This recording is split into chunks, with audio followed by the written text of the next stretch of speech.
Assalamualaikum warahmatullahi wabarakatuh. Apa kabar teman-teman guru sekalian?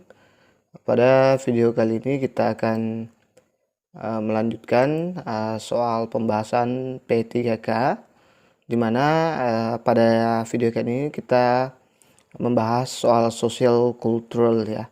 Jadi soal ini saya ambil dari lagi-lagi soal PPG. Ini khusus untuk membahas soal sosial guru ya. Jadi saya pikir ini lebih mendekati ya, karena kita sebenarnya masih bingung-bingung seperti apa soal sosial kultural itu. Ini video kedua dari soal sosial kultural. Jadi yang belum tonton video sebelumnya silahkan tonton, itu yang umum ya. Yang umum jika kita searching di internet, itu yang umum yang saya sudah share ya. Bagi yang baru bergabung, mohon bantuannya untuk klik subscribe. Yang sudah subscribe, terima kasih banyak sudah bantu mengembangkan channel ini. Baik, kita langsung masuk ke soal nomor 1. Sebagai guru sekolah, Anda mendapat undangan penawaran untuk mengikuti pelatihan penulisan karya ilmiah dalam rangka meningkatkan kualitas guru. Sekolah tidak memiliki dana untuk membiayai kegiatan tersebut. Maka yang akan Anda lakukan adalah A. Mengumpulkan dana dengan semua guru di sekolah. Selanjutnya dilakukan giliran untuk memberangkatkan guru yang akan mengikuti pelatihan. Kemudian B. Mencari materi-materi peningkatan guru yang ada di internet, kemudian mempelajarinya secara otodidak. C. Mengeluarkan dana sendiri untuk mengikuti pelatihan agar kualitas diri menjadi lebih berkembang. D. Mempertimbangkan untuk tidak menghadiri undangan pelatihan guru karena keterbatasan biaya dan faktor lainnya. E. Berusaha mencari bantuan dana dari luar sekolah, misalnya dengan mencari sponsor yang bersedia membantu biaya mengikuti undangan pelatihan guru ya. Ini agak hot ya. Jadi di sosial kepribadian PPG itu saya soalnya agak hot, agak high order thinking ya. Jadi agak perlu analisa, perlu hati-hati dalam menjawab. Jadi saya pikir kalau ibu-ibu atau bapak ibu sudah terbiasa menjawab soal ini, nanti akan mudah kalau soalnya lebih rendah kelasnya atau lebih rendah standarnya dari soal yang saya share ini ya. Oke. Jadi jawabannya adalah mengeluarkan dana sendiri untuk mengikuti pelatihan agar kualitas diri menjadi lebih berkembang ya. Ini lebih cenderung ke pengembangan diri ya. Oke. Kenapa bukan A? Ini merepotkan banyak orang untuk pengembangan diri kita ya. Kalau yang B mencari materi-materi peningkatan guru, ini tidak nyambung dengan soal. Di sini kan ada pelatihan yang harus diikuti, bukan malah mencari sendiri ya. Kemudian mempertimbangkan untuk tidak menghadiri undangan pelatihan guru karena keterbatasan biaya dan faktor lainnya. Ini terlalu cepat putus asa ya. Ini berusaha mencari bantuan dana dari luar sekolah, misalnya dengan mencari sponsor yang bersedia. Ini juga agak-agak rempong ya, mencari sponsor hanya untuk pengembangan diri kita ya. Jadi option terbaik menurut saya ada di option C. Kalau ada alasan yang lebih bagus silahkan berkomentar di kolom komentar ya. Next kita lanjut. Sebagian besar peserta didik di kelas Anda memperoleh nilai di bawah standar minimal untuk mata pelajaran kimia yang Anda ampu. Sebagai guru, yang akan Anda lakukan adalah A. Mengadakan pelajaran tambahan di luar jam belajar agar dapat meningkatkan nilai tanpa tambahan biaya. B. Meminta peserta didik untuk mengikuti les tambahan di luar sekolah agar nilainya meningkat. C. Mendiamkan diri menghadapi hal tersebut karena merasa para peserta tersebut kurang giat dalam belajar. D. Menasihati para peserta didik agar belajar lebih giat. E. Meminta pada peserta didik lain yang nilainya di atas standar minimal untuk mengajari temannya yang memiliki nilai di bawah standar minimal. Jadi kalau teman-teman mau coba jawab dulu silahkan di pause videonya. Nanti sudah di pause baru dilanjutkan ya. Alangkah bagusnya kalau teman-teman coba-coba dulu kemampuannya. Oke, jadi jawaban yang terbaik adalah meminta pada peserta didik yang nilainya di atas standar minimal untuk mengajari temannya yang memiliki nilai di bawah standar minimal ya. Oke, untuk yang option A ini saya lebih cenderung memilih ini karena memang seperti itu ya. Mungkin teman-teman juga pernah mengalami ini, teman-teman guru. Kita akan lebih mudah mengerti jika dijelaskan oleh teman kita.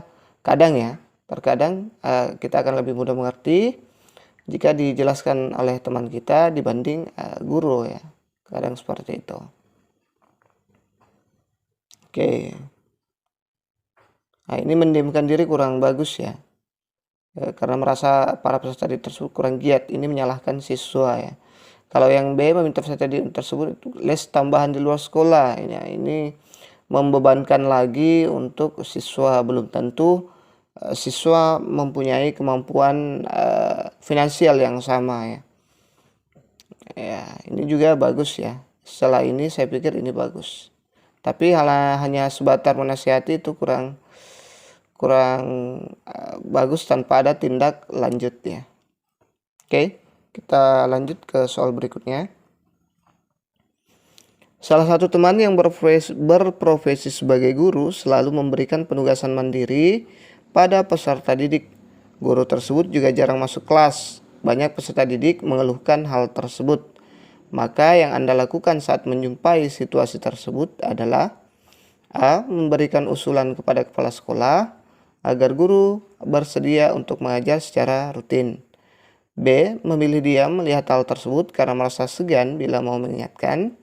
C. Melaporkan guru yang bersangkutan kepada kepala sekolah agar mendapatkan nasihat sehingga diharapkan guru tersebut mau mengajar masuk kelas secara rutin. D. Memberikan teguran dengan cara menyindir pada guru tersebut. E. Mengadakan pendekatan personal kepada guru yang bersangkutan lebih rutin masuk kelas untuk mengajar peserta didik.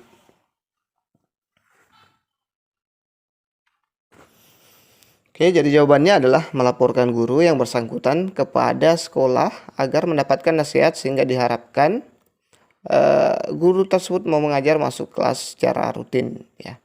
Ini guru seperti yang ada di atas ini memang hampir di setiap sekolah ada ya yang seperti ini ya, baik saya sebagai siswa maupun sekarang saya sudah sebagai guru ya. Jadi ini memang ada guru seperti ini. Oke, untuk saya lebih cenderung memilih option C ya. Saya lebih cenderung ke C, melaporkan karena kasihan kepada siswanya ya. Tidak dididik dengan baik ya. Memilih diam ini acuh tak acuh ya, tidak mau ambil pusing, kurang bagus juga.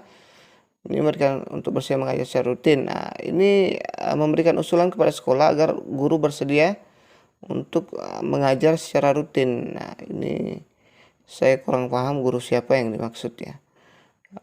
Ini menyindir kurang bagus, nanti malah bermasalah. Ya, ini mengadakan pendekatan personal kepada guru untuk menasihatinya agar rajin masuk ya. Kalau gurunya memang bandel ya agak susah sih pada kenyataan-kenyataan yang ada ya. Oke. Kita lanjut ke soal berikutnya. Pernyataan mana di bawah ini yang paling Anda sepakati? A. Peserta didik juga berperan sebagai mitra dalam proses belajar. B. Kewajiban guru adalah mengajar setiap peserta didik sesuai kebutuhan peserta didik, bukan kebutuhan guru. C. Setiap peserta didik memiliki sisi menyenangkan dan patut diapresiasi. D. Memperlakukan semua peserta didik sama kebutuhannya. E. Setiap peserta didik memiliki perbedaan, namun dalam prakteknya tak cukup waktu mengajar mereka satu persatu. Oke, jadi jawabannya adalah kewajiban guru adalah mengajar setiap peserta didik sesuai kebutuhan peserta didik ya, bukan kebutuhan guru. Oke, kita lanjut ke soal berikutnya. Apa yang akan Anda lakukan apabila perencanaan kerja mengajar yang telah disusun ternyata mengalami banyak kendala dalam pelaksanaannya? A. Berusaha menyesuaikan rencana dengan situasi baru yang muncul. B. Mencari alternatif terbaik pada saat itu juga asal tujuan tercapai. C. Tetap dijalani dan pasrah dengan hasilnya. D. Membatalkan rencana tersebut saat itu juga. E. Tetap berniat melaksanakan kembali rencana belajar tersebut di waktu mendatang. Oke, jadi jawaban yang benar menurut saya adalah berusaha menyesuaikan rencana dengan situasi yang baru muncul ya. Namanya juga baru rencana, rencana ya dalam RPP ya, RPP. Baru rencana rencana itu tidak harus berjalan lurus dengan kenyataan yang ada ya. Jadi kita harus menyesuaikan dengan situasi yang baru muncul. Oke. Paham ya? Jelas ya? Kita lanjut ke soal berikutnya. Beberapa peserta didik di suatu SMP sering terlibat perkelahian. Kepala sekolah meminta Anda untuk melakukan pembinaan secara rutin terhadap peserta didik tersebut. Pelaksanaan pembinaan rutin tersebut dilakukan di luar jam kerja. Sebagai guru yang akan Anda lakukan dalam menghadapi hal tersebut adalah A. Memberikan hukuman pada peserta didik tersebut agar tidak mengulangi perkelahian. B. Mencari alasan agar tidak diberi tugas memberi pembinaan. C. Tetap melaksanakan tugas dari kepala sekolah dengan sepenuh hati meskipun harus dilakukan di luar jam kerja. D. Meminta bantuan guru lain untuk melakukan pembinaan agar tugas saya menjadi lebih ringan. E. Meminta peserta didik untuk membuat surat pernyataan agar tidak berkelahi. Nah, kira-kira yang mana nih? Agak sulit ya menentukan jawabannya. Memang sedikit agak hot ya. Bukan lagi sedikit agak hot, tapi memang hot. Oke. Jadi jawaban yang saya pilih adalah tetap melaksanakan tugas dari kepala sekolah dengan sepenuh hati meskipun harus dilakukan di luar jam kerja. Jadi loyalitas ya yang dinilai adalah loyalitas terhadap atasan. Ya, memberikan hukuman kepada peserta didik ya itu juga masih kurang efektif ya. Karena dengan memberikan hukuman saja itu masih bisa terjadi perkelahian lagi, hanya sekedar hukuman seperti itu. Mencari alasan, nah ini sangat tidak bagus. Meminta bantuan guru lain untuk melakukan pembinaan, nah, ini agak malas juga nih. Meminta bantuan guru lain ya, padahal kita sudah diamanahkan. Kemudian minta peserta didik untuk membuat surat pernyataan agar tidak berkelahi ya. Itu surat pernyataan mirip yang E dengan A itu mirip ya. Antara surat pernyataan dengan pemberian hukuman. Jadi jawaban terbaik menurut saya ada di option E. Maaf, C ya.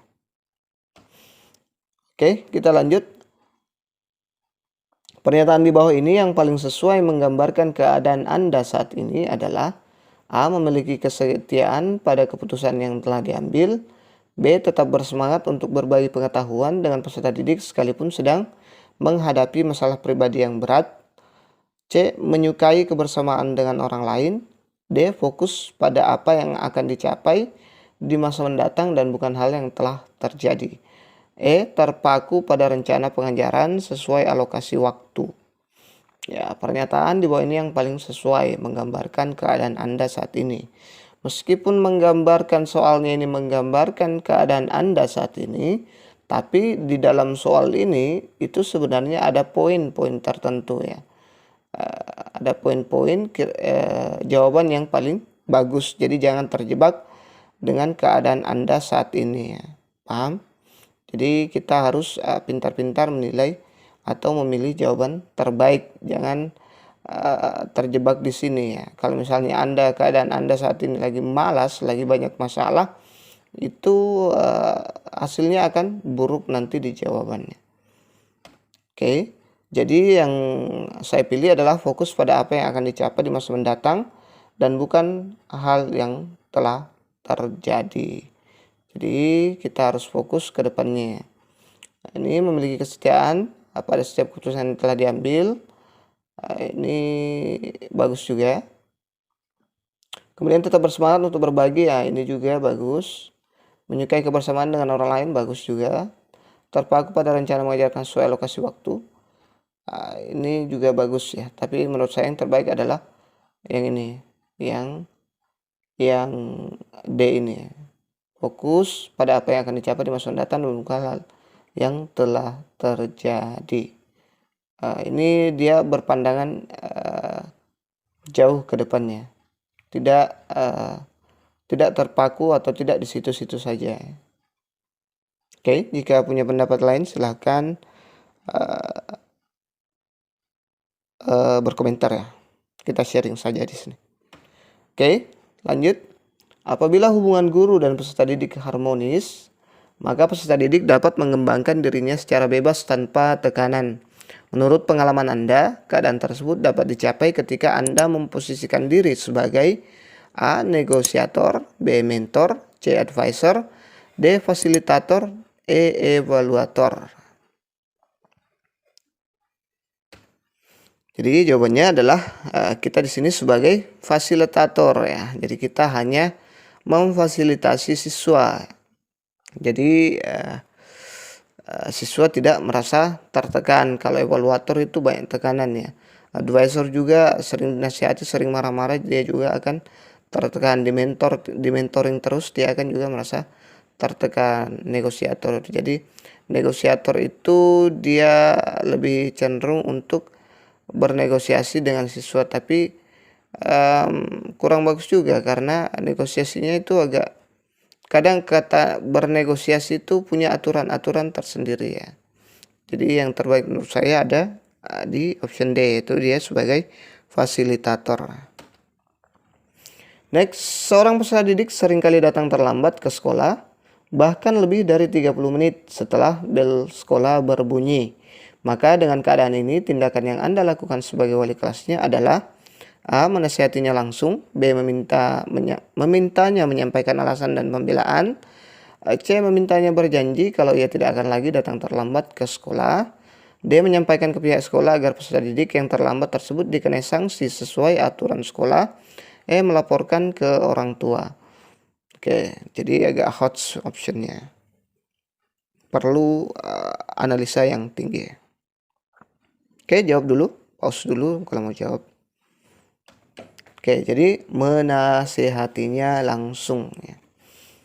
Jadi kalau ada siswa terlambat, ini ada kasus siswa terlambat 30 menit setelah bel berbunyi, ya tindakan yang Anda lakukan sebagai wali kelas adalah ya, menasehatinya langsung ya. Memintanya menyampaikan alasan dan pembelaan, ini juga kurang bagus ya. Nanti kalau siswanya nakal, bandel, nanti bohong lagi. Kita mengarahkan siswa untuk berbohong ya, ini juga bukan penghakiman ya, bukan tempatnya jaksa untuk melakukan pembelaan dan alasan. Kemudian memintanya berjanji kalau ia tidak akan lagi datang terlambat ke sekolah. Ini kesannya menasihati lebih baik daripada memintanya untuk berjanji. Di sini ada sedikit tekanannya. Menyampaikan ke pihak sekolah, ini terlalu keras. Berarti kita tidak bisa menyelesaikan masalah wali kita sendiri dong. Harus bergantung terus ke pihak sekolah. Kemudian melaporkan ke orang tua. Jangan langsung dulu lah melaporkan ke orang tua. Nasihati dulu. Kemudian kalau sudah dinasihati masih seperti itu, bisa disampaikan ke kepala sekolah. Kemudian melaporkan ke orang tua. Gitu ya. Next, soal berikutnya. Langkah yang sesuai menurut Anda dalam memperbaiki mutu profesionalisme guru adalah A. Menyelenggarakan forum atau diskusi untuk membahas gagasan pembelajaran dengan memanfaatkan sumber-sumber belajar yang ada di sekitar. B. Memanfaatkan teknologi informasi sebaik mungkin. C. Kajian topik terbaru melalui pemanfaatan narasumber. D. Demonstrasi mengajar dari ahlinya. E. Kunjungan antar kelas atau antar sekolah. Ya, langkah yang sesuai menurut Anda. Jadi menurut Anda ini di sini sebenarnya ada poin-poin dari jawaban masing-masing, kira-kira yang terbaik memiliki poin tertinggi yang mana kira-kira ya. Oke, jadi jawabannya adalah menyelenggarakan forum atau diskusi untuk membahas gagasan pembelajaran dengan memanfaatkan sumber-sumber belajar yang ada di sekitar. Nah, ini menurut saya adalah jawaban terbaik ya. Dia lebih luas, dia lebih lentur dan tidak kaku. Pemanfaatan teknologi informasi sebaik mungkin ya. Kalau sekolahnya misalnya tidak punya teknologi informasi, itu juga agak susah ya. Kemudian yang C, kajian topik terbaru level antar narasumber. Kalau narasumber itu harus ini terlalu serius ya menurut saya. Demonstrasi mengajar dari ahlinya ini juga agak-agak serius, harus butuh persiapan yang luar biasa. Kemudian kunjungan antar kelas atau antar sekolah ini juga bagus ya. Setelah A, saya lebih ke option E, seperti itu. Oke, kita lanjut ke soal berikutnya. Pernyataan yang paling menunjukkan diri Anda terkait dengan perasaan dalam menjalani kehidupan spiritual adalah, ini lagi, jangan terjebak dengan diri Anda, usahakan option yang dipilih adalah option terbaik ya. A, merasakan keterhubungan dan kedamaian dengan Tuhan saat beribadah. B, merasa ragu terhadap keadilan. C, meyakini sejumlah nilai-nilai kebaikan bersama yang diterima oleh setiap orang. D, percaya bahwa setiap perbuatan baik dan buruk dari manusia akan mendapat balasan dari Yang Maha Kuasa. E, berniat untuk menjalani hidup yang sehat dan konsisten. Kira-kira yang mana jawabannya? Silahkan dijawab. Oke, jadi jawaban terbaik menurut saya adalah percaya bahwa setiap perbuatan baik dan buruk dari manusia akan mendapat balasan dari Yang Maha Kuasa. Kenapa bukan A, merasakan keterhubungan dan kedamaian dengan Tuhan saat beribadah? Karena ini kan hubungannya spiritual ya. Kemudian kenapa bukan merasa ragu terhadap keadilan? Nah, ini sudah ragu, ini paling buruk ya. Ini merasakan hubungan kedamaian dengan Tuhan. Ini kaitannya dalam kehidupan sehari-hari ya. Jadi percaya bahwa setiap perbuatan baik dan buruk dari manusia akan mendapat balasan dari Yang Maha Kuasa ya. Nah, ini makanya kita dalam kehidupan berspiritual itu kita harus menjaga tingkah laku kita atau perbuatan kita terhadap sesama, gitu kira-kira. Oke, kita lanjut ke soal berikutnya. Nilai kebajikan di masyarakat yang paling Anda prioritaskan untuk diajarkan terlebih dahulu kepada peserta didik adalah A, menerima dengan ikhlas kritik dan saran dari orang lain. B, menunjukkan sikap menghormati orang lain dan sopan santun yang wajar. C, terbuka terhadap perbedaan. D, membangun kepercayaan diri orang lain. E, kesediaan diri untuk menolong dan ditolong. Oke, jadi jawabannya adalah B, menunjukkan sikap menghormati orang lain dengan sopan santun yang wajar ya. Nah, ini yang mulai hilang dari budaya kita ya. Ya, mulai hilang, mulai tergerus sekarang. Yaitu menunjukkan sikap menghormati orang lain dan sopan santun yang wajar ya. Sekarang siswa itu seolah-olah terdoktrin oleh TikTok, game dan sebagainya. Seakan-akan adat istiadat sopan santun budaya timur kita itu hilang dari permukaan. Jadi menurut saya ini adalah prioritas paling utama ya, adab dan kesopanan. Coba kalian teman-teman perhatikan siswa-siswi sekarang ya. Kadang lewat juga dia tidak membungkuk, kadang juga tidak permisi dan sebagainya. Itu yang mulai hilang dari budaya kita ya. Oke, kita lanjut ke soal berikutnya. Sekolah tempat Anda bekerja terletak di daerah terpencil yang memiliki jumlah ruang kelas yang terbatas. Di daerah tersebut, peserta didik yang sekolah jumlahnya sangat banyak sehingga kekurangan guru. Hal ini membuat beberapa mata pelajaran harus diampu satu guru. Apa yang akan Anda lakukan menghadapi hal tersebut? A. Saya akan mengajukan usul. Ini sudah ada jawabannya. Saya akan mengajukan usul kepada kepala sekolah agar ditambah guru baru. B. Saya akan berkoordinasi dengan teman sejawat agar bersedia untuk mengajar melebihi jam kerja. C. Saya akan mencari alasan untuk menghindar dari tambahan jam mengajar. D. Saya akan bersedia untuk mengajar melebihi jam kerja dan menggunakan segala kemampuan secara maksimal agar peserta didik tetap mendapatkan pengajaran yang baik. E. Saya akan meminta orang-orang sekitar menjadi guru sukarelawan. Jadi kenapa saya memilih option A? Ya, memang kondisinya seperti itu. Kita memang butuh tenaga pendidik, kita butuh tambahan guru. Jadi sebaiknya kita mengajukan usul kepada kepala sekolah agar ditambah guru baru ya, itu. Kemudian yang B, ini tidak semua orang sama kesibukannya. Saya yakin guru-guru, teman-teman guru juga beda-beda kesibukannya. Tidak bisa full untuk menambah terus jam mengajar tiap hari ya. Ini tiap hari. Kemudian saya akan mencari alasan untuk menghindar. Nah, ini langsung kabur nih, tidak bertanggung jawab. Saya akan bersedia untuk mengajar melebihi jam kerja menggunakan segala kemampuan. Peserta didik tetap mendapatkan pengajaran yang baik. Nah, ini juga option terbaik setelah option A ya. Karena dia di sini loyalitasnya tinggi. Cuman negatifnya di sini bagaimana dengan keluarga Anda kalau tiap hari seperti itu. Ya, keluarga Anda juga butuh perhatian Anda ya. Kemudian yang E, saya akan minta orang-orang sekitar menjadi guru sukarelawan. Tidak semua orang bisa menjadi guru. Ya, untuk menjadi guru sukarelawan itu harus sukarelawan itu ingat ya, sekarang itu dunia penuh dengan uang. Sukarelawan itu kecuali orang yang kelebihan uang mau jadi sukarelawan. Kalau orang yang masih butuh sekali dengan uang itu susah untuk menjadi sukarelawan juga ya. Meskipun dia punya kemampuan untuk menjadi guru ya. Oke, kita lanjut ke soal berikutnya.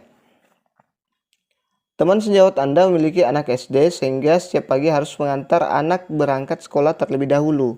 Jarak rumah yang jauh dengan sekolah tempat mengajar membuatnya sering terlambat dalam mengajar sampai hampir 15 menit. Sebagai rekan sejawat, apa yang akan Anda lakukan? A. Diam saja karena segan untuk menegurnya. B. Melaporkan kepada kepala sekolah agar guru tersebut dinasihati. C. Memberikan usulan kepada kepala sekolah agar diadakan evaluasi kedisiplinan pada jam kerja. D. Meminta kepada teman dekat guru tersebut untuk mengingatkan yang bersangkutan agar lebih memperhatikan kedisiplinan.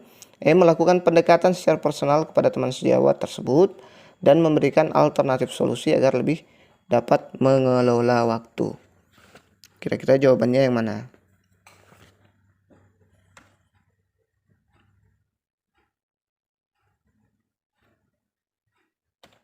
Oke, jadi jawaban yang terbaik menurut saya di option ini adalah melakukan pendekatan secara personal kepada teman sejawat tersebut dan memberikan alternatif solusi agar lebih dapat mengelola waktu ya. Jadi bukan hanya menasihati, tapi kita juga memberikan alternatif solusi ya. Ini dilakukan secara personal ya, secara pendekatan ya. Karena kalau diam saja itu dia cuek, tidak peduli dengan temannya, tidak peduli dengan apa yang terjadi. Melaporkan ini terlalu cepat untuk melaporkan. Cobalah dulu hal-hal yang bisa yang lunak-lunak dulu, jangan langsung dilaporkan. Memberikan usulan kepada evaluasi kedisiplinan ini juga sama tingkatannya dengan yang B ya. Meminta kepada teman dekat guru untuk ini juga bagus. Setelah ini menurut saya ini juga bagus. Karena dengan teman dekat guru tersebut pasti dia tidak akan mudah merasa tersinggung. Tapi menurut saya yang terbaik itu yang ini ya. Karena kita ingin memberinya solusi ya di sini. Oke? Paham ya? Kalau ada yang kurang berkenan, silahkan berkomentar di kolom komentar. Oke, kita lanjut soal berikutnya. Sebagai guru wali kelas, ada beberapa peserta didik Anda yang tidak memiliki buku pelajaran karena tidak mampu membelinya. Hal ini membuat para peserta didik merasa kesulitan dalam mengikuti pelajaran. Apa yang akan Anda lakukan menghadapi hal tersebut? A. Melaporkan kepada kepala sekolah untuk meminta bantuan memberikan dana untuk membelikan buku pelajaran bagi peserta didik yang tidak mampu. B. Mencari informasi dan meminta dukungan dana kepada masyarakat sekitar yang mau membelikan buku pelajaran bagi peserta didik yang kurang mampu. C. Meminta peserta didik untuk melakukan belajar kelompok dengan yang memiliki buku. D. Meminta peserta didik untuk meminjam buku dari kakak kelas agar tetap dapat belajar. E. Meminta peserta didik untuk meminjam dari perpustakaan. Baik, dari jawaban yang benar adalah meminta peserta didik tersebut meminjam dari perpustakaan. Ya. Kalau melaporkan kepada kepala sekolah untuk meminta bantuan, memberikan dana, ini langsung ditolak ya kalau memang bukunya ada di perpustakaan. Mungkin kepala sekolah langsung bilang, silakan ambil saja di perpustakaan, tinggal pinjamnya. Kemudian mencari informasi dan minta, ini juga sama. Padahal ada di perpustakaan, ngapain mau repot-repot. Kemudian minta peserta didik untuk melakukan belajar kelompok. Itu juga tidak efektif kalau dia harus gabung-gabung dengan temannya. Kecuali kalau memang dibentuk dalam kelompok. Ya. Tapi kalau harus memaksakan belajar kelompok, itu juga kurang efektif. Meminta peserta didik untuk meminjam buku dari kakak kelas. Ini apalagi nih, tegas sekali. Padahal ada buku di perpustakaan. Jadi ini menurut saya option terbaik ya. Oke, itu saja dulu yang sempat kita share pada kesempatan kali ini. Insya Allah kita akan lanjut lagi, perbanyak soal sosial kultural ini. Mudah-mudahan bermanfaat, mudah-mudahan apa yang kita bahas hari ini bernilai pahala. Jangan lupa subscribe, like, dan share. Assalamualaikum warahmatullahi wabarakatuh.